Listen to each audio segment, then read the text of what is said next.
pleased to be joined by Steve Wiltfong, 24/7 Sports Director of Recruiting. Steve, glad you're with us, man. Hope things are well. Yeah, man, it'd be going even a little better if we were enjoying this conversation over a little moonshine right now. There you go. There you go. We got plenty of it here. That's for sure. Yeah, I'd have to do that soon. Hey, we were having a discussion about conference expansion yesterday. We had a big chat about scheduling with Texas and Oklahoma, and it ties into your visit right now in terms of recruiting. How much of a difference has the conference expansion over the last couple of years made in recruiting overall? Well, I think for Texas and Oklahoma, those are programs that we've seen in the top 10 of our recruiting rankings historically. So you have to kind of look a little deeper to see the difference, particularly with Texas. I mean, that's a program where, like I said, we've seen Texas have top 10 recruiting classes under previous regimes.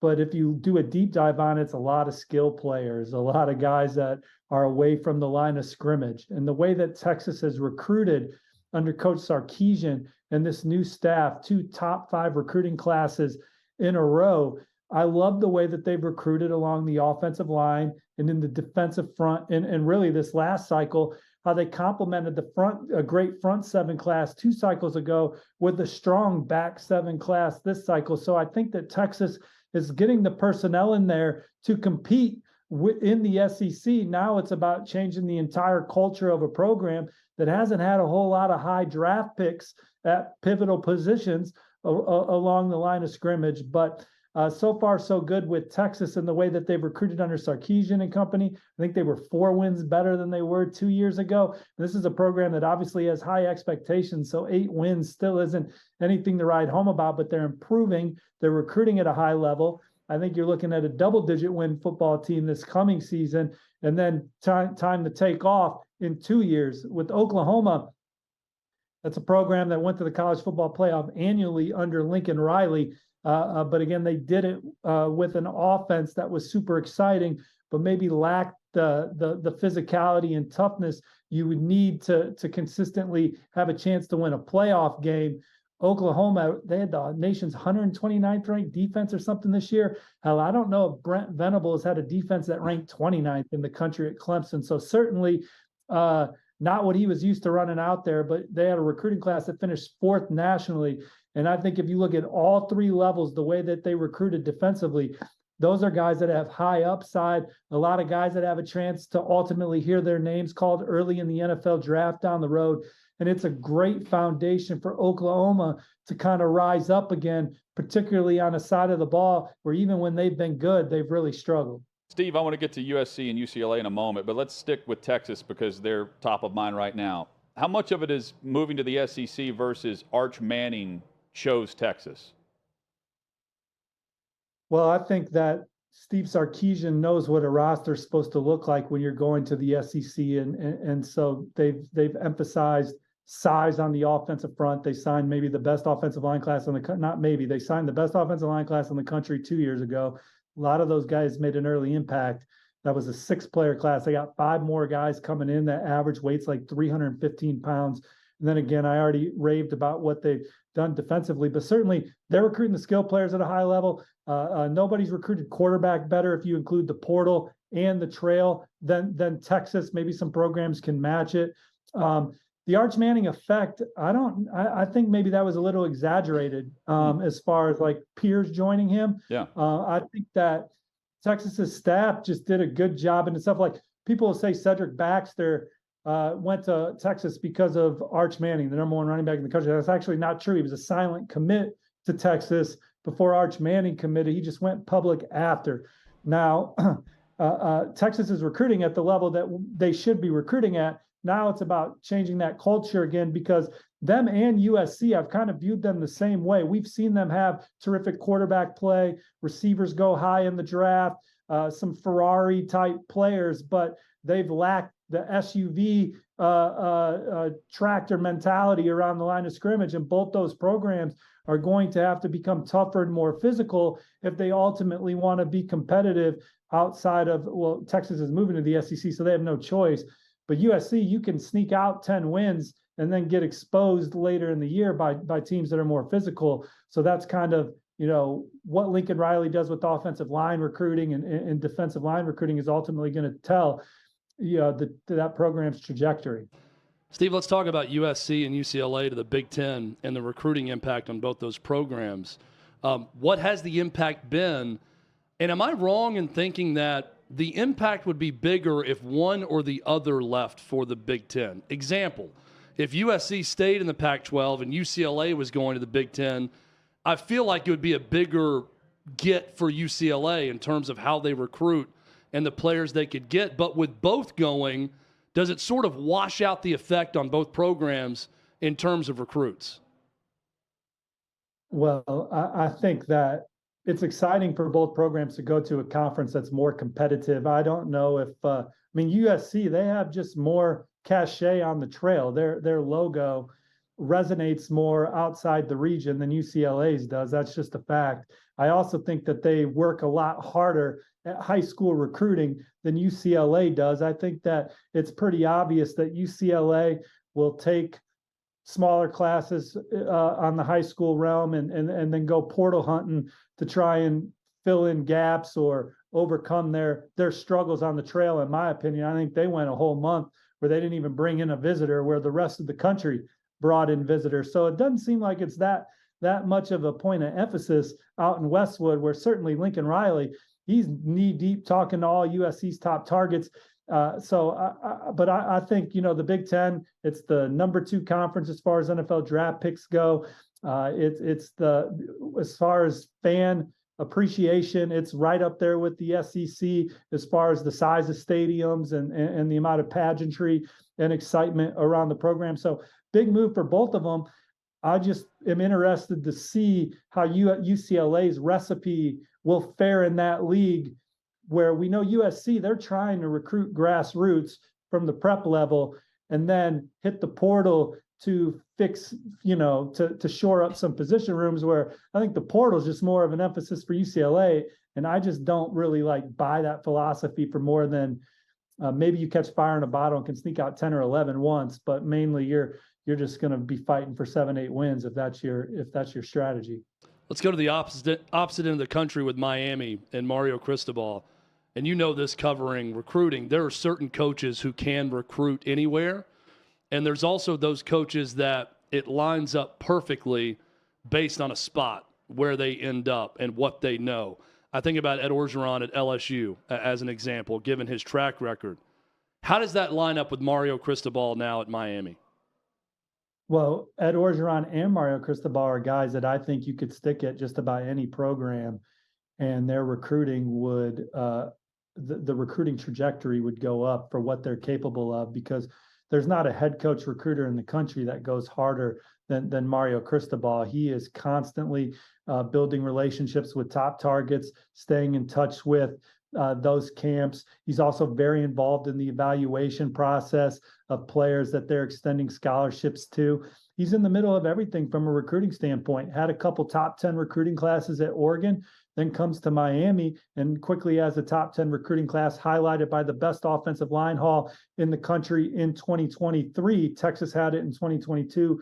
Miami had it in 2023, and they're another program that's trying to change what has been a pretty soft football team that maybe had some guys that can run and make plays to, hey, we need to be tough and physical around the point of attack. And then you add the fact that Mario played at Miami, and it's a special place to him, and he knows all the intricacies of the place and the history of the place, and has a line to all the great players that played at Miami because of his experience as a player and then as an assistant coach and being around the area.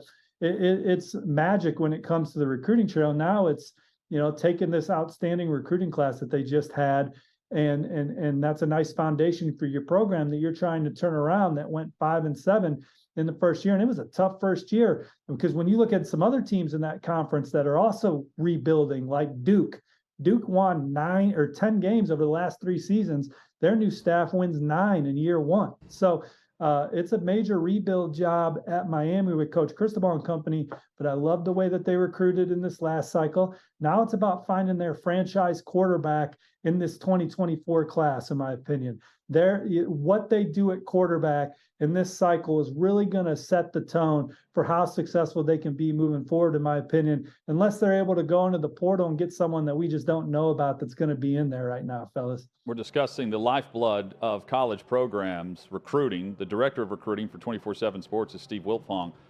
And you mentioned quarterbacks. Who are the top quarterbacks upcoming in the 2024 class, Steve? Who should we keep an eye on? Yeah, so it starts with Dylan Raiola, right? He's the number one player in the country. He's up there in Phoenix, Arizona, now at Pinnacle High School, former Ohio State commit that reopened the process here at the end of the year. You have Georgia in the thick of it. His dad's number is retired at Nebraska. He was the Remington Trophy winner, played 12 years in the NFL. Dom Raiola. His brother's the offensive line coach at Nebraska, Donovan. So Matt Rule and company doing everything they can to land Dylan Raiola. Matt Rule went to see him in January. The first week, coaches were on the road. And then the second week, all 9 assistant coaches went to his high school. Lincoln Riley's personally recruiting him to USC. And then Oregon is another major contender for Dylan Raiola. After that, you have Jaden Davis. He's another 24/7 Sports composite, 5-star recruit. He's the Gatorade Player of the Year in the state of North Carolina. Michigan is the 24/7 Sports Cristobal favorite for Jaden Davis. He's been to Ann Arbor 4 or 5 times since the summer. He's looking for a place where they either have a great track record and or it's a coach that has a tremendous experience at the quarterback position, which Jim Harbaugh does, which Josh Heupel does, another one of his favorite schools. But Ohio State and Michigan are the programs that I think are in best position for Jaden Davis right now. Ryan Day, if you start for the Buckeyes, you're a first rounder. I think that kind of stands out to him as well. Julian Sands, a quarterback committed to Alabama. Ohio State has offered. Miami's trying to get in the mix there, but he's saying all the right things about his pledge to Alabama. Notre Dame, they have this kid, CJ Carr, committed. He's Lloyd Carr's grandson, but he wanted to go farther away from school than just playing 15 minutes away in Ann Arbor, so he committed to Notre Dame. One of the things that excites me most about what Marcus Freeman and that staff are doing in South Bend is Notre Dame, they made it to 2 college football playoffs. They were regular to the New Year's 6 over the last 5 years of the Brian Kelly era. Had a nice ending to the Marcus Freeman first season after kind of a slow start there.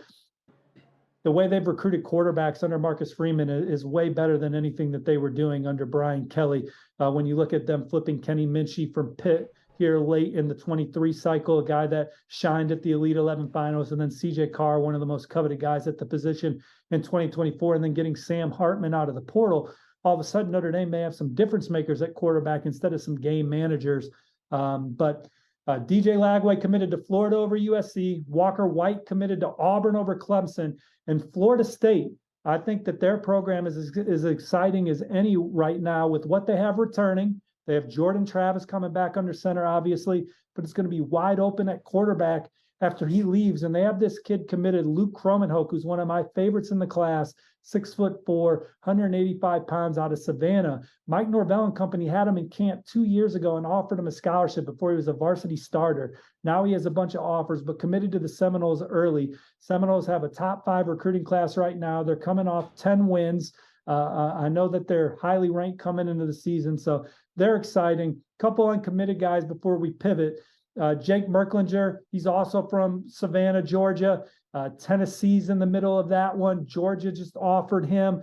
Michigan State's a contender. Florida are some of the schools that are in the mix for him. But Air Nolan, if we bring this back to Miami, he's from Fairburn, Georgia, threw for over 4,000 yards and 55 touchdowns as a junior, had another 6 rushing scores. He's a lefty that's visiting Miami the first weekend. He is a pivotal recruit for the Hurricanes, in my opinion. He's also been high on Auburn, Texas A&M, but those programs have quarterbacks committed now. He's visiting Ohio State at the end of March, so maybe the Buckeyes rise up in there. Alabama's talked about taking 2. He visited Alabama at the end of January. So that's the rundown on the top 10 quarterbacks in the country right now. Our Notre Dame guy, Colin, got very excited with that CJ Carr talk to the Fighting Irish.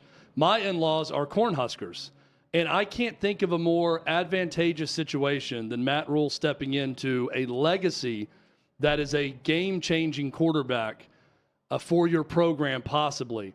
Would it be an upset if he doesn't end up in Nebraska? And what could Raiola do for that program overall with peer recruiting, with what he could do at the quarterback position for what Matt Rule wants to do? How big could this be for his attempt to reboot that Nebraska program? Well, I think before you even get into that, the foundation that they just recruited on the trail, top 25 recruiting class, number 1 class in the Big Ten West in a short time work, full of speed, a lot of playmakers in that running back and receiver room. And then what they were able to do in the portal, I think that already gives them a nice launching point for a team that really was not as bad as their record. I mean, they just couldn't win close games. They just weren't doing any of the little things under the previous regime. Under Matt Rule, they're going to be well coached. They're going to recruit well. They're going to develop players well. So now you go and get a blue chip quarterback, a guy that has the talent to ultimately be the number 1 pick in the NFL draft. That gives you another 1 or 2 wins a year, right? In addition to what you're recruiting, and then certainly makes it more sexy on the trail for maybe 2 or 3 other recruits in the cycle that maybe don't go to Nebraska if Dylan Raiola comes. And they're in the thick of that one. Like I said, the 4 schools that I mentioned, Georgia, USC, Nebraska, and Oregon, I wouldn't be surprised if he ended up at any of the 4. Now, Georgia's the Cristobal pick right now, but he's going to make some rounds in the spring. And again, Nebraska has a lot going for them in that recruitment. And he really likes Coach Satterfield and Coach Rule. Steve, final 60 seconds. What are these quarterbacks asking for in NIL money on the recruiting trail? Yeah, I think it just kind of depends on who they are and what the schools are actually willing to do. Some schools are using NIL different, right? There's some schools front loading, looking to get back to glory that they haven't seen in a long time. And then there's a lot of programs that are like, look, this is what our players are making. This is what you're capable of making with our platform, in addition to our coaching and track record. So it's just circumstances of who you are, where you come from, and what maybe you're asking for depends on the kid. No Rashada money, though, that you're hearing. Well, did that money even come through though? No. Well, they offered it apparently. It turned out to be fake, Sure. but they had to erase a contract to get out of it. But yeah, But it was there. I mean, he did take the offer. Sure. No, and I get it. And look, that's the landscape that we're in right now. But they weren't able to deliver on that big number though either. So it was more an empty promise. Steve Wiltfong always brings it. 24/7 Sports, the director of recruiting. Thank you, Steve. Always great to have you on, man. We'll do it again soon. Thanks, guys. Take care. Have a great weekend. Yeah, and again, 24/7 Sports, the latest on recruiting there. You can check them out and Steve's great work.